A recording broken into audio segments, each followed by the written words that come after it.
سعودی عرب کے علاقے المجمع سے ایک غیر ملکی کے متعلق انتہائی دردناک خبر سامنے آئی ہے۔ اس کی تفصیل سننے سے پہلے یہ سن لیجئے کہ پردیس کی زندگی جیتے ہوئے اگر کوئی شخص ہر مہینے اپنی پوری کی پوری تنخواہ واپس اپنے گھر بھیج رہا ہے تو یہ بے وقوفی کر رہا ہے، اور یہ ظلم بھی ہے خود اپنی ذات کے ساتھ۔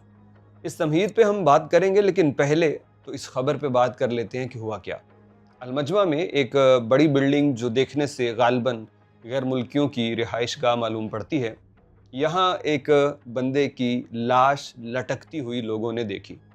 چونکہ ایسے معاملات میں پولیس کو کال کرنا بہتر ہوتا ہے، لہذا کسی نے اس میں کوئی مداخلت نہیں کی۔ بہت اچھا کیا، پولیس کو اطلاع دی، پولیس آئی، اس کی لاش یہاں سے اتاری گئی، اور اس کے بعد پولیس نے دوستوں اور اس کے موبائل فون وغیرہ سے جب سرچنگ کی تو پتہ چلا کہ یہ ایک نیپالی غیر ملکی ورکر ہے، اور اس کی مرنے سے کچھ دیر پہلے اپنے گھر میں شدید کوئی لڑائی ہوئی تھی، اور اس نے دل برداشتہ ہو کے اپنی زندگی کو ختم کر لیا۔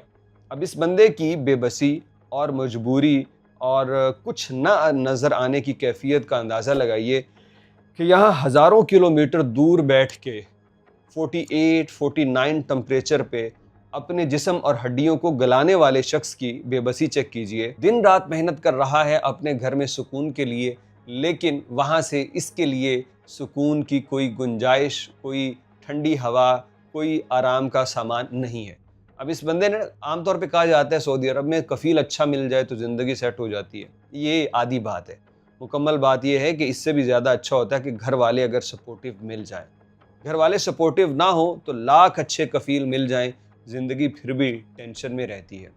اس بندے نے اپنی زندگی کس کی وجہ سے ختم کی؟ پولیس نے یہ باقاعدہ سٹیٹمنٹ دے دی ہے۔ اب اس کو نہ کوئی بندہ مینیپولیٹ بھی کر سکتا ہے، نہیں پیسے کے لالچ میں ساتھی لوگوں نے مارا ہوگا، جی کفیل اچھا نہیں ہوگا، یا کوئی تیسری وجہ بھی نکال سکتا ہے۔ جتنے منہ اتنی باتیں، کوئی کرتا ہے تو کرتا رہے، لیکن پولیس نے حقیقت بتلا دی ہے کہ اپنے گھر لڑائی کی وجہ سے اپنی زندگی ختم کر لی۔ ایسے واقعات تو بہت کم ہوتے ہیں کہ کوئی گھر میں لڑائی کی وجہ سے خودکشی کر لے، لیکن یہ بلیک میلنگ کے معاملات تو سعودی عرب اور پردیس کی زندگی میں آپ بارہا دفعہ لوگوں کی زندگی میں دیکھ سکتے ہیں۔ یہ بلیک میلنگ ہوتی ہے گھر والوں کی جانب سے۔ آپ ذرا اندازہ کریں کہ جب آپ سعودی عرب نہیں آئے تھے، گھر میں سوائے والد صاحب کے کوئی کمانے والا نہیں تھا، گھر کا گزارا چلتا تھا۔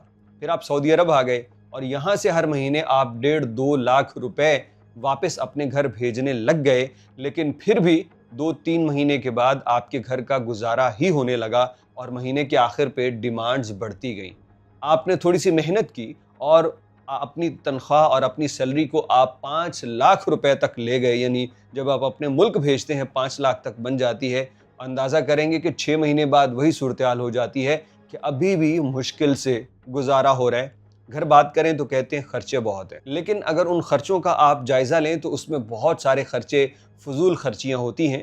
نئی موٹر سائیکل، نئی گاڑی، سب کچھ آ جاتا ہے۔ جو پیچھے 2-3 بھائی بچتے ہیں وہ کہیں کام کرنے کی بجائے گھر بیٹھ کے راج کرتے ہیں کہ بڑا بھائی سعودی عرب گیا ہوا ہے۔ اب یہ پوری صورتحال دیکھتے ہوئے شادی ہو جاتی ہے بندے کی، اور شادی کے بعد جو ایکسپلائٹیشن پہلے بہن بھائیوں کے ہوتے ہوئے ہوتی ہے، اب بیوی بچوں کے ہوتے ہوئے بھی وہ اس بندے کے ساتھ ایکسپلائٹیشن شروع ہو جاتی ہے۔ میں نے اس نیپالی ورکر کی جو اس کے ساتھ سانحہ ہوا، اس کی مثال دے کے آپ کے سامنے یہ بات اس لیے رکھی ہے کہ اس اذیت سے ہزاروں غیر ملکی گزرتے ہیں، اور یہاں وہ بے بس ہو جاتے ہیں۔ کفیل کے ساتھ کوئی معاملہ چل رہا ہے، کہیں اور کام ڈھونڈ لیں گے، کوئی تنخواہ کم ہے زیادہ کر لیں گے، مخالفہ آ گیا ہے چلو محنت کر کے پے کر لیں گے۔ ہر مسئلے کا کوئی حل ان کے پاس ہوتا ہے، لیکن یہ جو گھر والے معاملات ہیں اس میں غیر ملکی بے بس ہو جاتے ہیں۔ یہ اپنے وقت سے پہلے بوڑھے ہو جاتے ہیں، بیمار ہو جاتے ہیں، اور پھر جب اگر آخری عمر یہ گھر واپس جائیں تو ان کے ساتھ وہ سلوک ہوتا ہے، اللہ ماشاء اللہ 5 انگلیاں برابر نہیں ہوتی، 5 انگلیاں برابر نہیں ہوتی میرے عزیز۔ لیکن مشورہ یہ ہے، جتنی بھی باتیں ہم نے آپ کو سنائی، اس میں جب آپ بہن بھائیوں کا خیال رکھ رہے ہو، بیوی بچوں کا خیال رکھ رہے ہو، تو ایک خیال رکھنا اور بھی آپ پہ فرض ہے، اور وہ اپنی ذات کا ہے۔ اپنی تنخواہ کبھی مکمل طور پہ گھر مت بھیجیے۔ اپنے فیوچر کے لیے، اپنے جو ریٹائرمنٹ والی زندگی ہے اس کے لیے پلاننگ شروع کر دیجیے۔ یہ انتہائی ضروری پلاننگ ہے، ورنہ ہوتا یہ ہے کہ انسان کی فطرت میں ہے جب تک آپ سے نفع آتا رہے گا، بیوی بچے آپ کے گرویدہ رہیں گے، ابا جی حاجی صاحب یہ ہوتی رہے گی، لیکن جب ریٹائرمنٹ کی زندگی گزار کے واپس گھر پلٹو گے اور پلے کچھ نہیں ہوگا تو یہ ابا جی بڑے بوجھ بن جائیں گے، یہ حاجی صاحب نکھٹو ناکارہ بن جائیں گے۔ آپ تو ابھی زندگی میں ہو، اللہ کرے آپ کے گھر ایسا نہ ہو، لیکن ارد گرد ذرا نظریں دوڑاؤ، ایسے بے شمار واقعات سے ہماری سوسائٹی بھری پڑی ہے۔